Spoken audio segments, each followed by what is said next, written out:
If you're a child between the ages of 6 and 8 and are a big fan of the Minions, but also an avid fan of the 1920s golden era of silent cinema, then this movie was made for you. Minions and Monsters is the third Minions film and the seventh in the overall Despicable Me universe, and it once again follows the Minions, focusing mostly on what I think is a different tribe of Minions than the one we followed in the previous installments.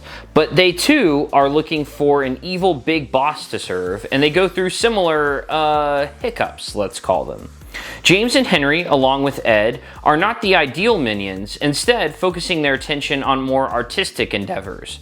When they finally end up in 1920s Hollywood, they have a chance encounter with a director named Max, and they become stars. Long story short, James wants to make a monster movie of his own, and their plan is to use a dark magic spellbook from one of their previous masters to bring the fiercest and scariest monster imaginable to fight in their motion picture. Hey everyone, I'm the guy with no name. Thanks for stopping by the channel. Sorry for getting this review out a bit late. Had some family stuff come up that delayed this, but real quick, just wanted to say that if you enjoyed this video, please show your support by liking and subscribing. I'm trying to get to 500 subscribers and I'm getting pretty close. Minions and Monsters was actually co-written and directed by the voice actor of the Minions, Pierre Coffin.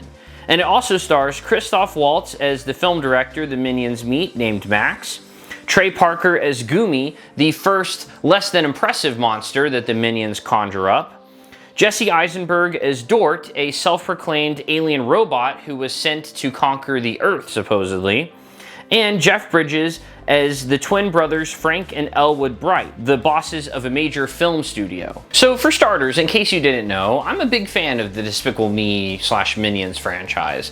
I think I still prefer the Despicable Me movies. I just like Gru being in it more, and I like the family dynamic between him and the girls and the Minions. But, you know, I still do like the Minions movies, and especially I kind of like how they've been basically flip-flopping between a Despicable Me and then a Minions and Despicable Me. So yeah, no, I was definitely looking forward to Minions and Monsters, although I will say I thought none of the trailers looked too good. And after having seen the movie, I can unfortunately confirm that the trailers were a pretty good representation of how the movie was. I will say though, let's start with the positives. The beginning is pretty good. There were a lot of jokes that I laughed at and references. There's actually a really good cameo in there, which I won't spoil here, but I enjoyed it quite a bit.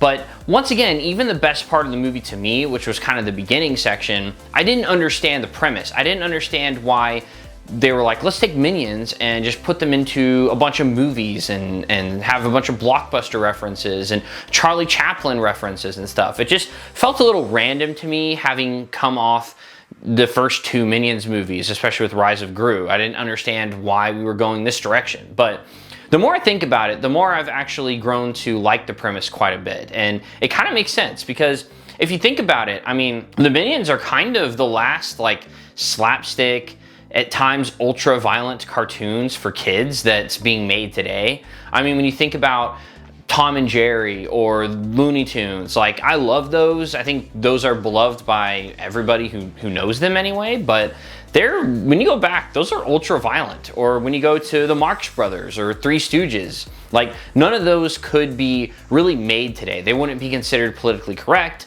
They'd be considered encouraging kids towards violence, most likely, but then somehow you have Minions, and the Minions are able to get away with it, I guess because they're really funny and, you know, cute. So like I said, I've warmed up to the premise, so I think overall I would say the first half of the movie I enjoyed quite a bit.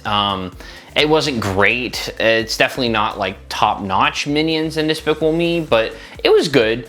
But I will say, if I could put on a graph, like my enjoyment of the movie, it maybe starts off like here, which is, it's pretty good, and then literally be a curve slowly going down. Because about the halfway point, it kind of got a little, I don't know, a little monotonous. I felt like the jokes landed for me less and less as time went on for whatever reason. And also around that time, I was wondering, why is it called Minions and Monsters? When are we gonna, get to what the title says the movie's actually about? Then once it gets to the monsters part, I kind of wanted to go back and go away from the monsters and let's get back to the Minions in the movies and basically everything else, because I will say Gumi, I believe, he was, the voice actor did the best he could, but he was just kind of an annoying character and kind of weird, and his friends are also weird, and I don't know, just once they introduced like Dort, I would say, was when kind of the movie started to really go downhill for me for whatever reason. I thought Dort was a fine character. Jesse Eisenberg did a great job with what he was given, but he should have been a much smaller character than he was. All of a sudden, we're introduced to him and he gets quite a bit of screen time, like a lot more than he should have gotten, in my opinion. And I did touch on the voice acting a little bit, but yeah, overall, I thought the voice acting was really great. One of my pet peeves with animated movies is when they kind of do like the stunt casting thing, where rather than hiring voice actors, they hire just whoever's popular at the time as the voice actor, and sometimes they don't do a good job, or at best they sound like themselves and sound like, oh, there's so-and-so doing this role. But I actually liked that in this one, Jeff Bridges, Jesse Eisenberg, Christoph Waltz, and the rest of the cast, they really did a great job of first of all, they did great with voice acting, because not all live action actors are good voice actors, but they did great here. But also, they didn't just sound like they were playing themselves. They sound like they were actually trying to play the characters. And also, the animation, as always, is great.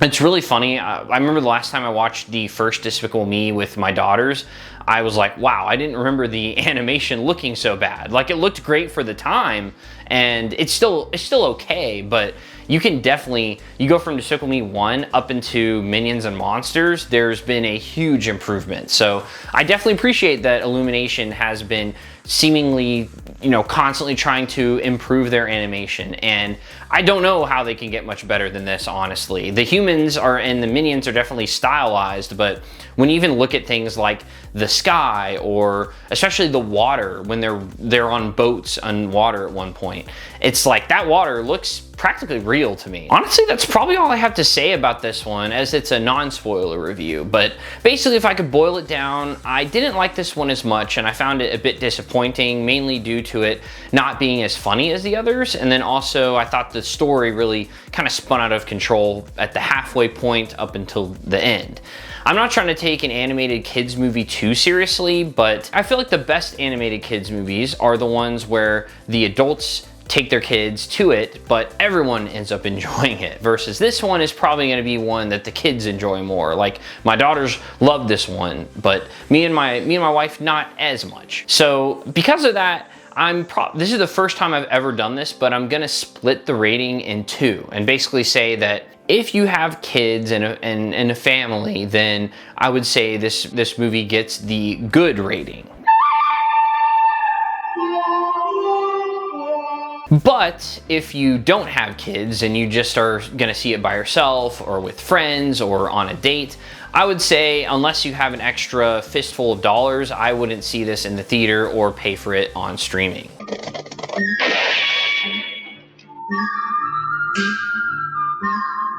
Oh, and before I go, I did want to put an asterisk as far as the family friendliness goes, because my wife and I kind of felt like the movie got right up to the line, maybe even crossed it slightly at times with the appropriateness or inappropriateness for our kids. There are some scenes involving dark magic that get a little intense, and then also there was a surprising beheading scene that happens. It's a comical beheading, but beheading nonetheless. So you may want to think twice before taking your really small children to see this. But other than that, families should have a fun time.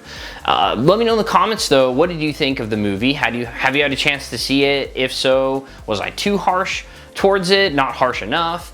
And also, if a bonus question, if you want to say where you want the Minions movies to go next, because now that they've gone in different areas and we've explored the Despicable Me universe more, my personal pick would be, let's do like a Logan style Minions movie now that they've established that Minions basically live forever.